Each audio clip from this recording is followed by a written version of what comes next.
Bienvenidos a The Deep Dive. Hoy vamos a adentrarnos en un tema un poco complejo, el mundo de Curtis Yarvin. Un personaje que está dando mucho de qué hablar, sí. Muchísimo, sobre todo en ciertos círculos de poder, ¿no? Porque la verdad es que sus ideas a primera vista parecen sacadas de una novela distópica. Sí, de ciencia ficción. ¿Te imaginas un mundo gobernado por los CEO de Silicon Valley? Uf. Esa es la esencia de su visión, ¿no? Exacto. Y lo más llamativo es que estas ideas, que llaman neorreaccionarias, están teniendo muchísima resonancia en figuras como Peter Thiel, Así, claro. uno de los fundadores de PayPal, conocido inversor de riesgo, o Katie Vance, que es un político republicano en ascenso. Para entender un poco cómo llegamos a este punto, empecemos por conocer un poco más a Yarvin, ¿no? Su historia personal es, por decirlo menos, peculiar. Bastante. Hijo de un diplomático estadounidense. Con raíces judías comunistas. Claro. Y una madre protestante, o sea, Una imagínate. mezcla explosiva. Se educó en instituciones progresistas de élite, estudió informática en universidades prestigiosas como Brown y Berkeley,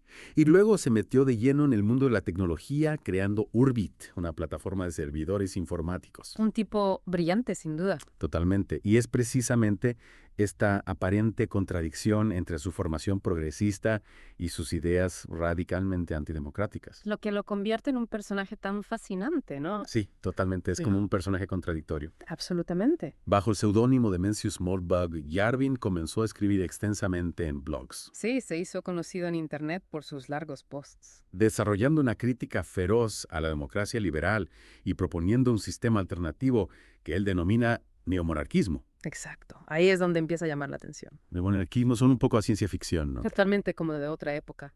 ¿Podrías explicar en qué consiste exactamente esta idea? Bueno, en esencia, el neomonarquismo de Yarvin es un rechazo total a la democracia. Argumenta que este sistema es inherentemente débil e ineficaz, incapaz de tomar decisiones complejas. Incapaz. Y sometido a las presiones de la opinión pública, a la que considera voluble e irracional. O sea que si la democracia no funciona, ¿cuál es la alternativa según Yarvin?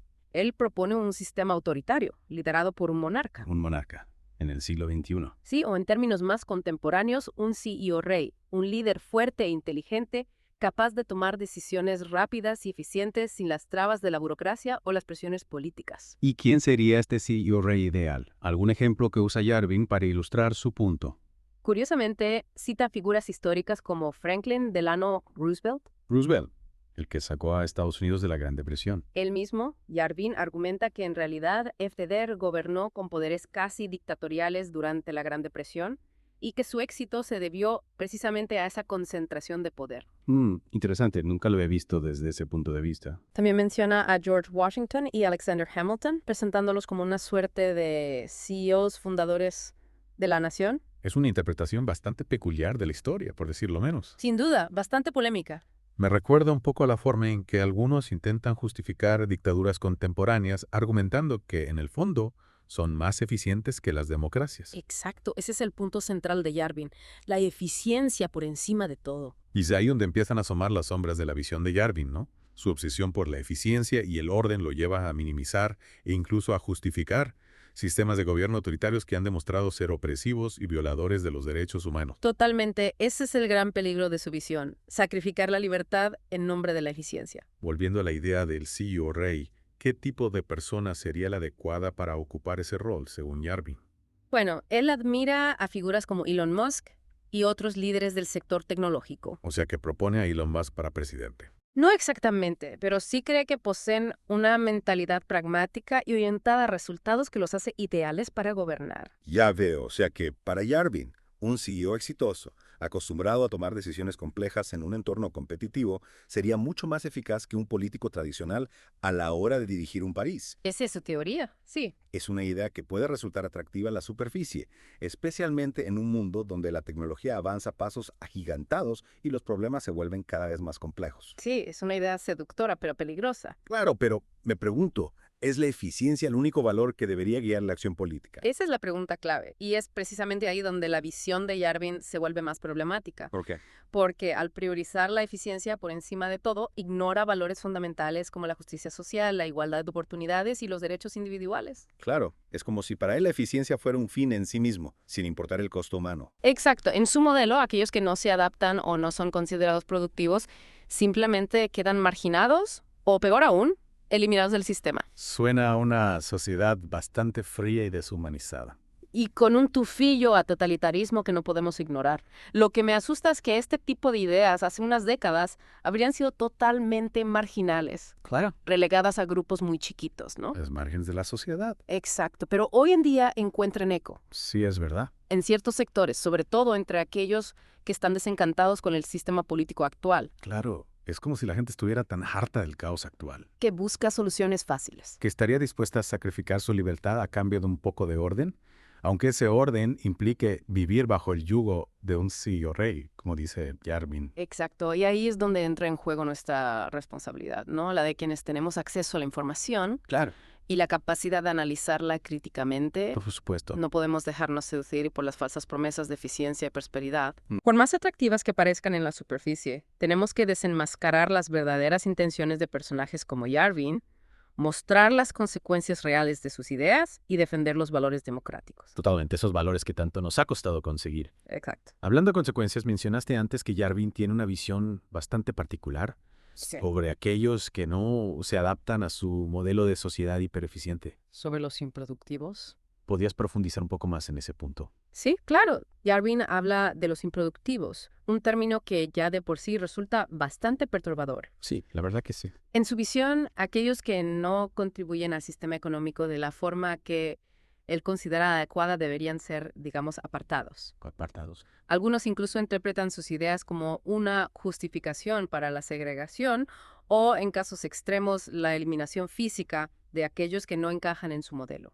Es realmente escalofriante pensar que alguien pueda considerar seriamente estas ideas. Es como una distopía. Me recuerda a las distopías de ciencia ficción, donde la sociedad se divide en castas y los indeseables son eliminados o confinados a guetos. Exacto, como Mundo Feliz o 1984. Claro, ¿acaso Yarvin no ve el peligro de este tipo de pensamiento? Parece que no, o al menos no le importa. Es increíble. Su obsesión por la eficiencia lo ciega a las implicaciones éticas y humanas de sus propuestas. Es como si la ética no le importara. Para él, el individuo no tiene valor en sí mismo, sino solo en la medida en que contribuye al funcionamiento del sistema. Qué fuerte. Es una visión profundamente deshumanizadora y, en última instancia, totalitaria. Y lo que me preocupa es que ese tipo de ideas, por más extremas que parezcan, no están confinadas a un grupo marginal de teóricos de la conspiración. No, para nada. Como mencionamos antes, Yarvin tiene seguidores e incluso admiradores entre figuras influyentes del mundo de la tecnología y la política. Sí, y eso es lo preocupante. ¿Cómo se explica este fenómeno? Creo que hay varios factores en juego. A ver. Por un lado, el desencanto con la democracia. La sensación de que el sistema no funciona empuja a algunos a buscar alternativas, por más radicales que sean. Es como si la gente estuviera desesperada por un cambio, cualquier cambio. Exacto. Y por otro lado, la creciente influencia de Silicon Valley en la sociedad, su poder económico y su capacidad para moldear la opinión pública contribuyen a normalizar ideas que antes habrían sido consideradas inaceptables. O sea que el poder de Silicon Valley está jugando un papel importante en la difusión de estas ideas. Sin duda, y no olvidemos el auge de las redes sociales, que se han convertido en un caldo de cultivo para la desinformación, la polarización y el extremismo. Claro, las redes sociales amplifican todo, lo bueno y lo malo. Exactamente. Es decir, que la combinación de factores como la crisis de la democracia, el poder de Silicon Valley y la influencia de las redes sociales crea un contexto propicio para la propagación de ideas peligrosas como las de Yarvin. Esa es la realidad que estamos viviendo, lamentablemente. Y es precisamente por eso que debemos estar alerta, ¿no? Informarnos, analizar críticamente la información que consumimos y, sobre todo, defender los valores democráticos que están bajo ataque. No podemos bajar la guardia. Hablando de ideas peligrosas, no podemos dejar de mencionar las opiniones de Yarvin sobre raza e inmigración. Sí, ese es un tema muy delicado. He leído algunos de sus escritos y la verdad son bastante perturbadores. Sí, en ese ámbito es donde se revela su lado más oscuro y reaccionario. ¿A qué te refieres? Yarvin no solo defiende posturas abiertamente racistas, sino que también minimiza la brutalidad de la esclavitud en Estados Unidos. En serio. E incluso llega a sugerir que algunos esclavos preferían vivir bajo ese régimen. Es increíble que alguien pueda hacer ese tipo de afirmaciones en pleno siglo XXI. Es aberrante. ¿Acaso no tiene en cuenta el sufrimiento de millones de personas que fueron víctimas de un sistema inhumano y cruel? Parece que no, o que simplemente lo justifica en nombre de una supuesta eficiencia histórica. ¿Eficiencia histórica? ¿Qué quiere decir con eso? Argumenta que la esclavitud era un sistema económicamente viable y que por lo tanto no debemos juzgarlo con los estándares morales actuales. Es un razonamiento absurdo. Totalmente, es como decir que el Holocausto también fue un sistema eficiente desde un punto de vista puramente logístico Claro, es una barbaridad. y no se limita a la esclavitud. No me digas. Yarvin también hace comparaciones absurdas y ofensivas, como la que establece entre Nelson Mandela, un símbolo de la lucha contra el apartheid, y Anders Breivik, el terrorista noruego que asesinó a decenas de jóvenes en 2011. Es increíble. ¿Cómo puede comparar a Mandela con un terrorista? Es una falta de respeto total a la memoria de Mandela y una banalización del terrorismo de extrema derecha. Totalmente de acuerdo. ¿Qué busca Yarvin con este tipo de provocaciones? No lo sé, la verdad. Creo que en el fondo se trata de llamar la atención, de generar polémica y de posicionarse como un rebelde intelectual que se atreve a desafiar los consensos morales de la sociedad. O sea que es un provocador, un polemista. Sí, pero detrás de esa fachada de pensador iconoclasta se esconde un ideólogo peligroso que busca justificar la opresión y la discriminación. Y lo que me asusta es que este tipo de ideas, por más extremas que parezcan, están ganando terreno en ciertos sectores de la sociedad. Sí, es preocupante. Especialmente entre aquellos que se sienten desilusionados con la política tradicional y buscan soluciones fáciles a problemas complejos. Es un caldo de cultivo perfecto para el extremismo. ¿Qué podemos hacer para contrarrestar esta tendencia? Creo que lo más importante es no caer en la indiferencia o la resignación. Claro, no podemos quedarnos de brazos cruzados. Tenemos que estar informados, analizar críticamente la información que consumimos. Sí, eso es fundamental. Desenmascarar las falacias de personajes como Yarvin y defender los valores democráticos que están bajo ataque. Totalmente de acuerdo. No podemos permitir que el miedo, la frustración o la apatía nos lleven a aceptar soluciones autoritarias, que en última instancia solo benefician a una élite privilegiada. Tenemos que luchar por un futuro mejor, más justo y más democrático. Y es fundamental, ¿no? Totalmente. Si no, no hay lucha, no hay cambio posible. Exacto. Sin esperanza que nos queda.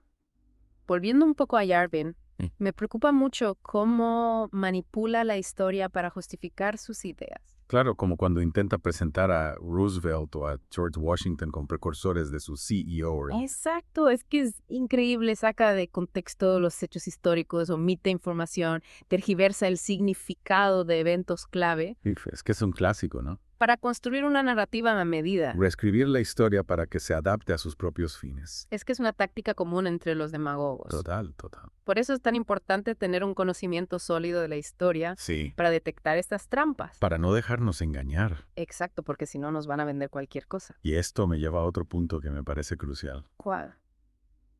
Yarvin, en su afán por desacreditar la democracia, usa argumentos que rozan el negacionismo histórico. ¿En serio? Sí, por ejemplo, minimiza la brutalidad de la esclavitud en Estados Unidos, llegando a sugerir que algunos esclavos preferían vivir bajo ese régimen. Es terrible. Es una afirmación aberrante, que ignora por completo el sufrimiento y la lucha de millones de personas, De acuerdo. que fueron víctimas de un sistema inhumano. Totalmente. Y no solo eso, también intenta justificar su visión autoritaria con ejemplos históricos sacados de contexto, como el caso de la monarquía española bajo Carlos III. Ah, sí. Sí, omite convenientemente que la monarquía española de esa época era un sistema absolutista, donde el rey concentraba todo el poder y la gente no tenía ningún tipo de derecho político. O sea que básicamente construye su argumentación sobre una base de falsedades históricas, Exacto. manipulando el pasado para justificar su visión autoritaria del futuro. Y ahí es donde vemos la verdadera naturaleza de Yarvin. ¿Te parece? Sí, para mí no es un pensador original ni un visionario. No. Es un demagogo que utiliza la retórica y la manipulación para promover ideas peligrosas y antidemocráticas. ¿Y lo preocupante? Y lo que es aún más preocupante Sí.